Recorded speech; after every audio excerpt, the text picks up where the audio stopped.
This is the Simpit. I'm your host, Sean Cole, but the real star of today's show is an event that happened a little while ago.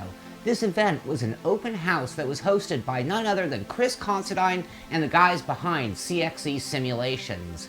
This open house was an opportunity for sim racers to see how these sims are built, to actually get to drive them, to meet some other sim racers, and actually get to do some racing. Now, this event was not highly publicized. In fact, one of the only ways you would find out about it was by reading through the California Club forum thread at iRacing. So despite being open to everybody, it was fairly restrictive. And this meant that everybody got as much time that they wanted to do everything they could do at CXC Simulations.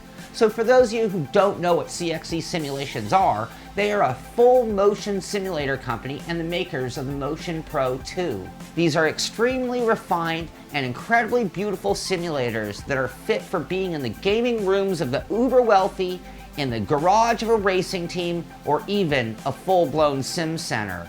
And a sim center is exactly what CXC had become that day. CXC Simulations is located in Los Angeles, just to the south side of the airport, in an area that has become filled with high-tech companies.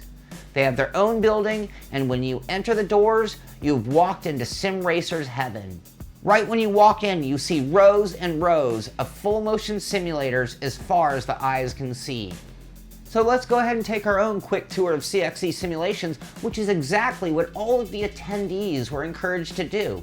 CXC can be broken into three main categories. You've got the main area, the main manufacturing assembly area that's set up like an assembly line, with all of the sims in various degrees of production.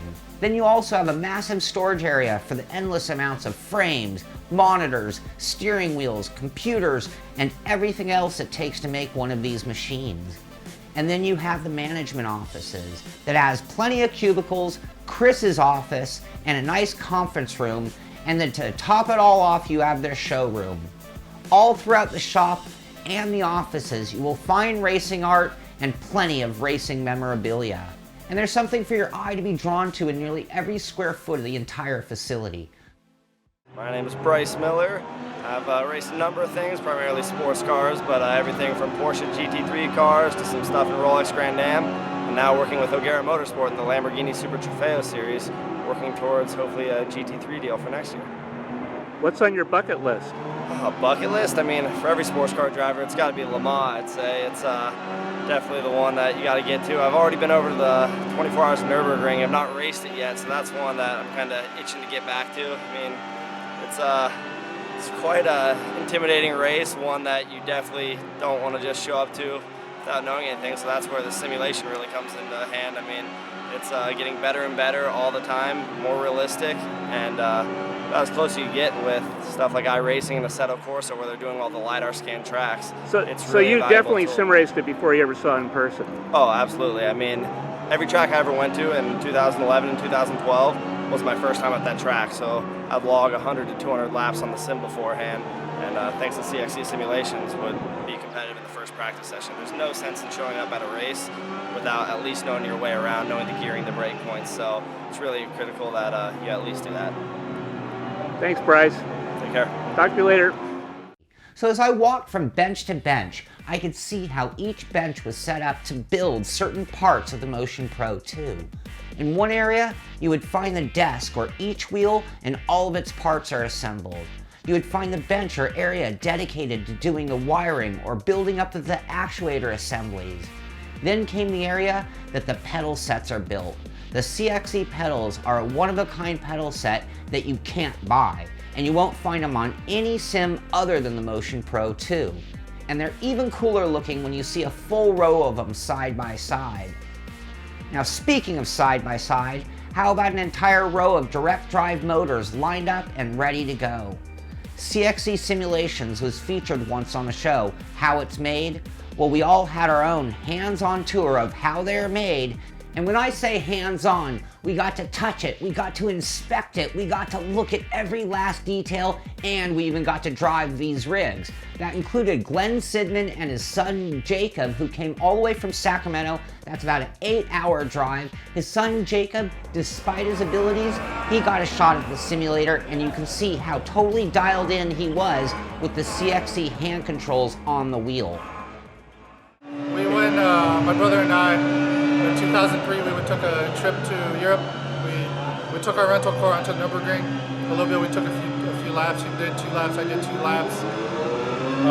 But the track, I don't know, it was a little narrow, but it wasn't too bad.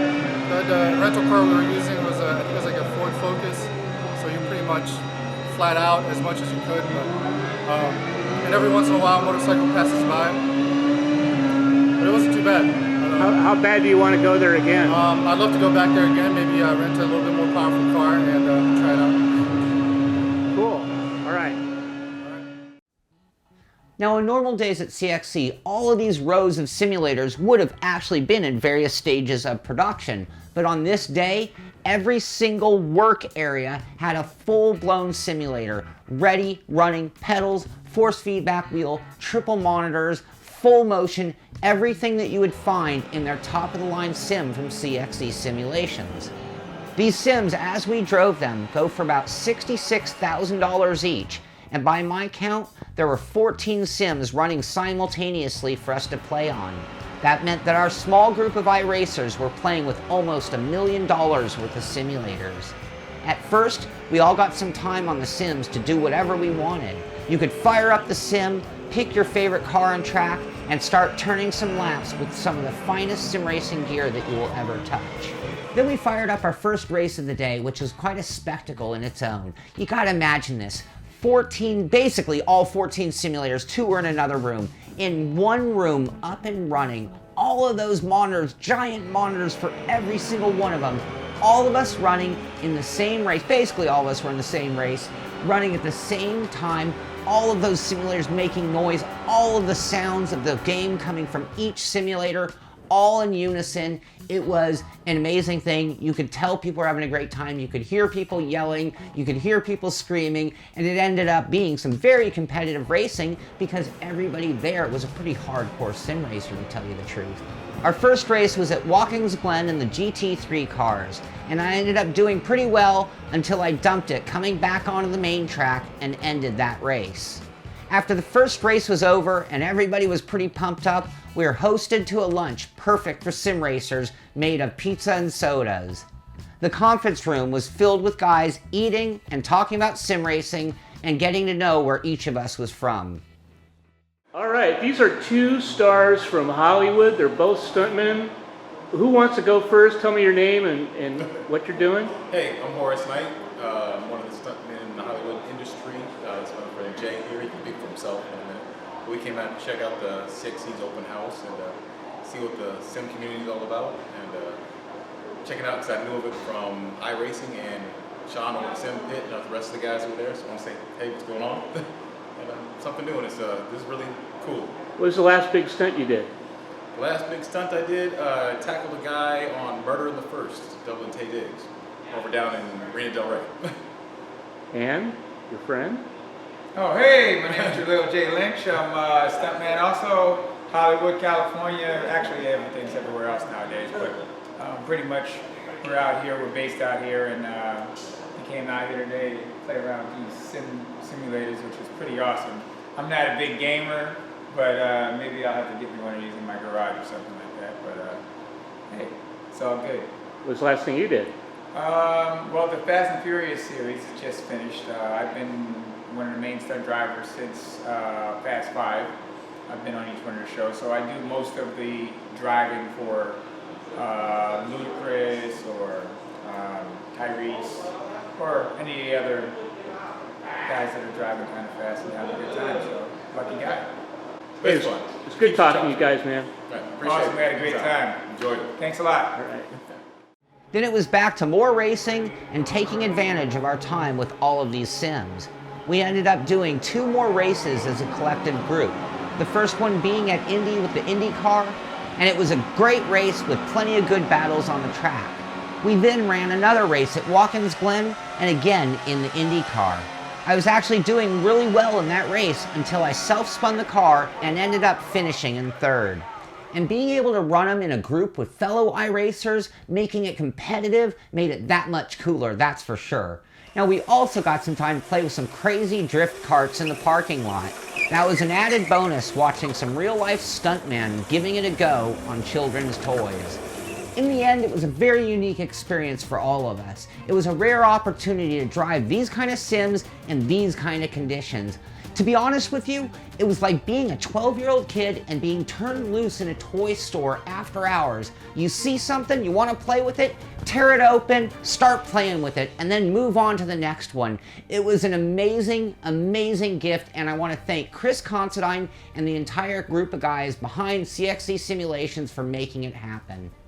They are great hosts, and they are always making sure that everybody was dialed in and having a really good time. So there's already talk about him doing another one next year. Actually, this is the second one. He did one 2 years ago, skipped a year, then did this one, but there is talk of 2016 CXC Open House. If you're a member of the California Forum thread, you should go in there, chime in there, or you can let Chris Considine know by going to CXC Simulations. Let him know if you're outside of the state and you want to partake in this event next year. Maybe he can put you on the email list. While you're there at CXC Simulations, you can see the Motion Pro 2 simulator, the simulators that we are actually able to drive, see what each of us was able to get in, play with those pedals, play with those wheels, and see that motion system in action. I also want to thank all the other attendees who were there. It was great getting to meet most of you at least, getting to talk shop, get to hear where you're from, and some of your passions even outside of sim racing. I also want to thank John Hill. He did a lot of the extra camera work. All the interviews that you did see of the people, he took care of those as well. This is the Simpit. I'm Sean Cole, and I'll see you on the track.